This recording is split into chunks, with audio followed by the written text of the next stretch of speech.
Mesdames, Messieurs, bonjour, bienvenue au journal. Les activités du Centre universitaire et polytechnique de Tenkodogo ont été lancées hier par le ministre de l'Enseignement supérieur. Deux filières, agronomie et élevage, accueillent les premiers étudiants au nombre de 82, un CIP pour continuer à rapprocher davantage l'université des étudiants. Washington va-t-il jouer le jeu et dévoiler les noms des auteurs du meurtre du journaliste saoudien Jamal Khashoggi, comme l'exige le Congrès? À la veille de cette date butoir, les Nations Unies ont indiqué avoir des preuves de l'implication de responsables saoudiens.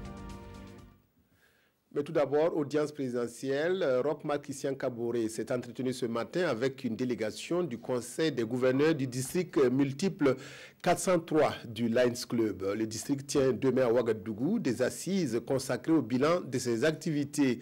À l'issue de la rencontre, le Burkina sera érigé en district du Lions Club. Lassina Ouattara, Maïmouna Traoré, reportage. À la veille de la tenue de ces assises à Ouagadougou, le Conseil des gouverneurs du district multiple 403 du Lions Club vient témoigner sa gratitude au président du Faso, Roch-Marc Christian Kaboré, un ami des Lions, selon le président du Conseil. Le district multiple 403 regroupe 21 pays d'Afrique de l'Ouest et du Centre. La rencontre de Ouagadougou sera consacrée à l'évaluation des activités dans ces pays membres. À l'occasion, le Burkina Faso sera érigé en district. L'intérêt d'un pays district d'abord, c'est que ça prouve que ce pays, au sein de notre association, est en pleine croissance parce qu'il y a des critères. Il faut nécessairement être au moins 1250 adhérents et 35 clubs pour devenir un district. C'est l'une des conditionnalités principales. L'avantage, c'est que vous avez un gouverneur qui ne se déplace plus de pays à pays pour évaluer les clubs passés sous sa juridiction. Il est à l'intérieur de son pays, ça lui permet d'avoir une meilleure visibilité et ça permet surtout, chaque année, pour ce pays, d'obtenir un gouverneur. Les Lions du Burkina Faso organisent en avril prochain leur premier congrès. Un congrès qui se tiendra sous le parrainage du président du Faso. Le président de l'Assemblée nationale, Alassane Bala Sakandé, vient d'effectuer une visite officielle de travail en Turquie. Un séjour marqué par de nombreux entretiens avec son homologue turc. Les parlements des deux pays ont aussi eu une séance de travail. Le président de la Grande Assemblée nationale turque s'est exprimé après ses travaux.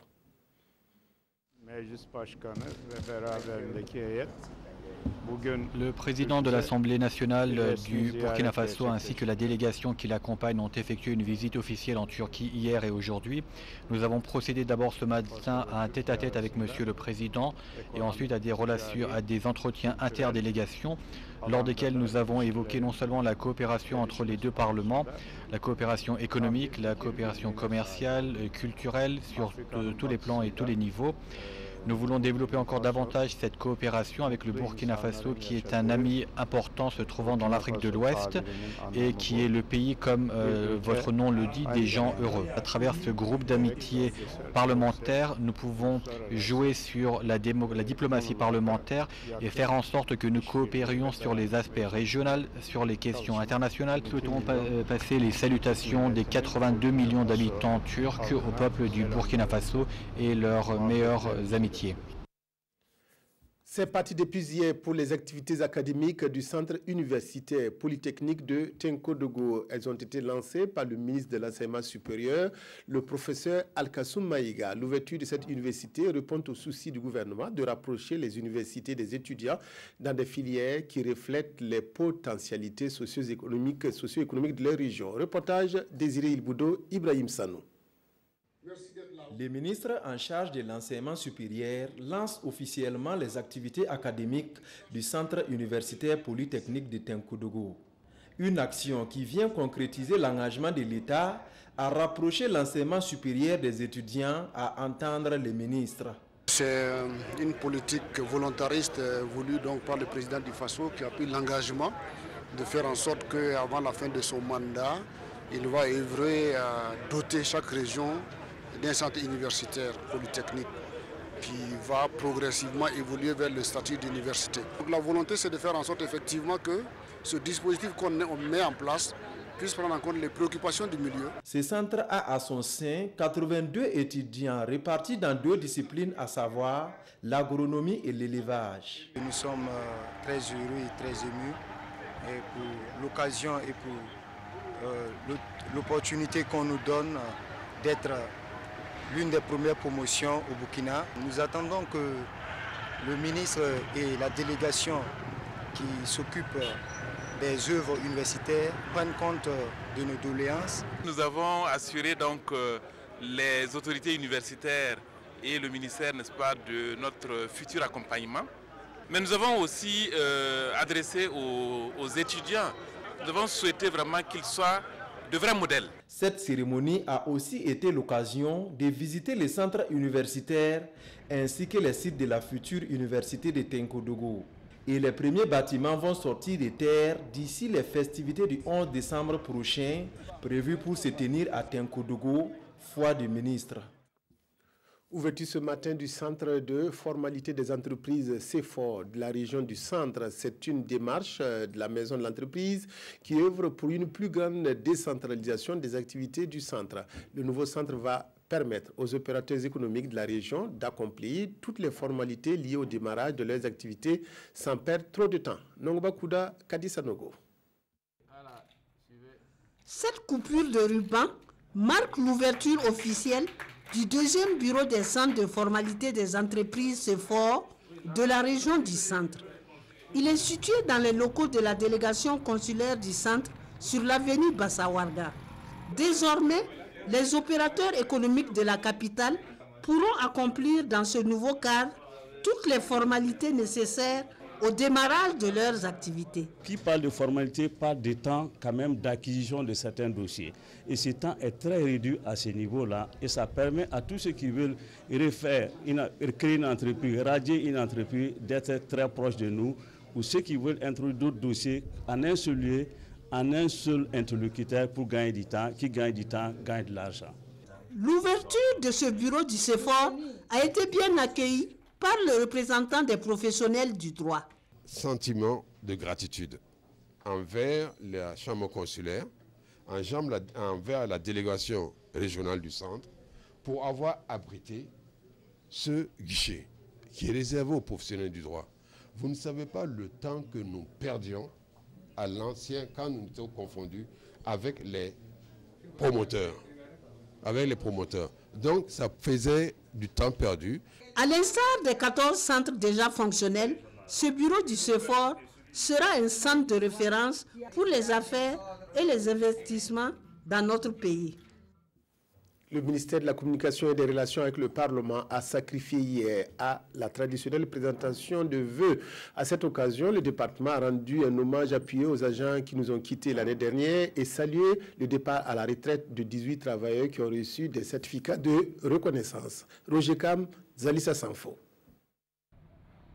C'est en ayant en mémoire tous ceux qui ne répondent plus présents à leur poste de travail, fauchés par la mort, que le ministère de la Communication débute cette traditionnelle cérémonie de présentation de vœux. Passer ces instants de souvenir, place aux perspectives. Le premier veut exprimer un pays où se promeut la liberté d'expression et d'opinion. Cette cérémonie de présentation de vœux est aussi une occasion pour Rémi Fulgence Danguinou de féliciter ses collaborateurs pour le travail abattu en 2018. Les attentes aussi sont nombreuses. C'est important que la communication puisse permettre de renforcer la cohésion nationale.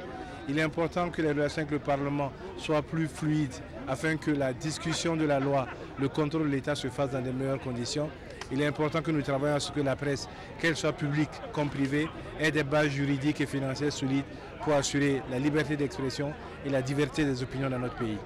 La couverture sur toute l'étendue du territoire par la TNT et le droit d'accès à l'information restent également des défis à relever. La TNT est une priorité, pas parce que la couverture n'est pas faite, parce qu'aujourd'hui nous avons construit les 35 sites nécessaires. Il y a des sites qui ne sont pas allumés pour des questions d'électricité ou des questions de positionnement dans les zones aujourd'hui sensibles. Mais il y a également un aspect important, c'est la loi sur l'accès aux documents administratifs. Cette loi est une nécessité pour faciliter le travail de la presse, mais pas seulement celui de la presse, de tous les Burkinabés qui ont droit à une information juste, à avoir accès à des documents. Je pense que si nous réussissons ce challenge-là, nous aurons gagné une bonne partie de cette année 2019. Des certificats de reconnaissance et des prisons ont été décernés à 18 agents qui font valoir leur droit à la retraite. Une manière pour le ministère de remercier ces agents pour le travail abattu durant ces longues années. Depuis le 2 février se déroule au Musée national une exposition sur la maison de production Cédonie. Cette exposition permet à cette structure de production audiovisuelle de montrer les facettes de son travail. Elle donne aussi l'occasion de revisiter certaines anciennes technologies dans le domaine musical comme les bandmasters, les rebobineuses et autres imprimantes d'étiquettes. Idrissa Warga, Estelle Judith Assogoba. Des machines analogiques, des bandmasters, des rebobineuses et des imprimantes d'étiquettes, voilà qui vous rappelle un certain temps où l'industrie musicale burkinabé est à son tout début. Cédonie, maison de production, est alors considérée comme pionnier de l'industrie musicale au Burkina Faso. Une exposition est alors organisée ici sur les impacts que les technologies anciennes ont eus dans le passé. C'est également la possibilité de la remise en marche de ces technologies pour comprendre de façon nostalgique le chemin parcouru. Elle se déroule concomitamment au Musée national de Ouagadougou et au salon d'exposition en Suède. L'ancienne technologie a été exposée pour montrer de façon nostalgique comment on produit une cassette. Bon, il y a toujours quand même des demandes de cassettes pour sauvegarder les données parce que beaucoup de gens se sont rendus compte qu'avec les CD, bon, après 10 ans, ce n'est pas évident. Donc, il y a beaucoup qui reviennent, mais ce n'est plus une production en masse. Alors donc, pour nous, on n'est pas en train de reculer, on est en train d'informer. C'est toujours bien de se cultiver. Ici, c'est l'occasion de voir les différentes étapes de l'enregistrement d'une musique, un processus méconnu dans le passé. Nous avons ce qu'on appelle les bandmasters. Ce sont les bandmasters qui sont ici et là on fait la répartition. On met la face A et la face B, voilà, sur ces bandes. Donc cette machine transfère les sons face A, face B déjà sur cette grosse bande qu'on appelle bandmaster. Le bandmaster, c'est une grosse bande. Voilà. Ensuite, nous avons la ligne numérique qui est de l'autre côté. Sur cette ligne numérique, vous avez ce qu'on appelle la mémoire. C'est ici qu'on mémorise toutes les chansons qui vont être transférées sur les bandes vierges. Nous faisons le transfert sur les bandes vierges, ici. Vous voyez? Nous avons les bandes vierges en haut. Vous voyez, ici. Ici, cette machine est appelée duplicateur. Nous avons les bandes vierges en haut. Et lorsqu'on lance la duplication, ça veut dire le transfert. Le son qui est sur le CD est transféré sur les bandes vierges ici. L'exposition dure 3 semaines. Elle offre l'opportunité au grand public, en l'occurrence les élèves et étudiants, de prendre connaissance de l'existence d'une industrie musicale au Burkina Faso et aussi de satisfaire leur curiosité. C'est aujourd'hui que les États-Unis doivent se prononcer sur les auteurs du meurtre du journaliste saoudien Jamal Khashoggi.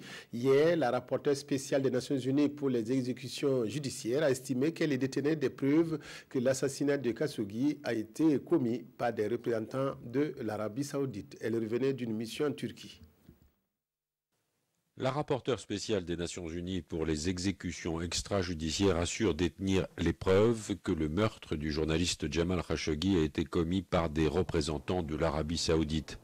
Dans son communiqué publié à son retour d'une mission en Turquie, Agnès Kalamar évoque la préméditation et dénonce l'utilisation de l'immunité diplomatique pour couvrir le meurtre en toute impunité. L'éditorialiste Jamal Khashoggi a été assassiné le 2 octobre dernier dans les locaux du consulat saoudien d'Istanbul. Riyad impute le meurtre à des éléments incontrôlés et le procès de 11 suspects s'est ouvert début janvier en Arabie saoudite. Le procureur général a requis la peine de mort pour 5 d'entre eux. La tension monte entre Paris et Rome suite à la tenue de plusieurs propos et attitudes de dirigeants populistes italiens. La France a rappelé hier son ambassadeur en poste à Rome pour protester contre ce qui constitue la goutte d'eau qui a fait déborder le vase. Il s'agit de la rencontre entre le premier vice-premier ministre italien et des candidats gilets jaunes aux élections européennes. La question de l'immigration est au centre de cette tension entre Français et Italiens. Il est le premier ambassadeur français en Italie rappelé à Paris depuis la Seconde Guerre mondiale. Christian Masset a quitté Rome jeudi, 2 jours après la rencontre entre le vice-premier ministre italien Luigi Di Maio et des candidats gilets jaunes aux élections européennes. Une provocation pour la France. L'autre homme fort du gouvernement, Matteo Salvini, met de l'huile sur le feu. Il s'est dit prêt à rencontrer Emmanuel Macron sous certaines conditions. La première est que 15 terroristes italiens boivent du champagne en France depuis des décennies, alors qu'ils devraient être en prison en Italie. Si le gouvernement français nous les rend, nous sommes prêts à les accueillir. Au cours des 2 dernières années, le gouvernement français, qui nous a appris la générosité et l'hospitalité, a rejeté plus de 60 000 migrants à la frontière franco-italienne.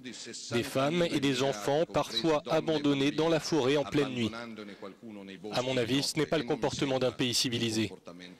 Troisièmement, la gendarmerie contrôle les trains qui transportent les passagers d'Italie vers la France, ce qui fait perdre des heures et des heures de travail à nos compatriotes. Le président français avait annoncé quelques jours auparavant que son seul interlocuteur en Italie était le Premier ministre Giuseppe Conte. Pour terminer cette édition, la revue de presse de ce vendredi avec Pascal Canet, les journaux reviennent sur la nomination au sein de la Grande Muette. Pascal Canet. Tous les quotidiens du jour reviennent sur le remaniement au sein des forces armées nationales. Sidoya titre à la une, état-major de l'armée de terre, le colonel Gilles Batiano arrive. Aujourd'hui au Faso, comme la plupart des titres publient, le décret présidentiel nommant les nouveaux chefs de l'armée chargés de conduire les réformes et surtout de lutter contre le terrorisme. Et dans ces combats, le Burkina Faso peut compter sur ses amis. La Chine offre 6 véhicules aux flics, écrit aujourd'hui au Faso, des véhicules qui arrivent au moment où la riposte est lancée. Actuellement, il y a des ripostes un peu partout et la lutte contre le terrorisme est un combat permanent, lance dans Aujourd'hui au Faso les premiers policiers du Burkina Faso en recevant ces véhicules. Autre sujet qui intéresse le quotidien, la réconciliation nationale.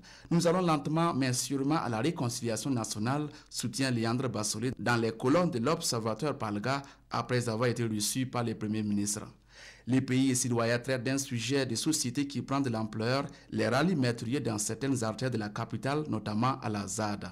Le pays fait écho durant le bol de certains riverains réunis au sein d'un collectif qui dénonce ces rallyes en plein centre-ville. Sidoya, dans une chronique, rappelle la responsabilité des géniteurs de ses fils à papa. Malheureusement, écrit Sidoya, nous avons démissionné de notre rôle de parents, nous avons abdiqué et confié nos enfants à la télévision et à Internet. Merci effectivement de suivre la télévision. Merci de votre aimable attention à la RTV. Excellent après-midi à toutes et à tous.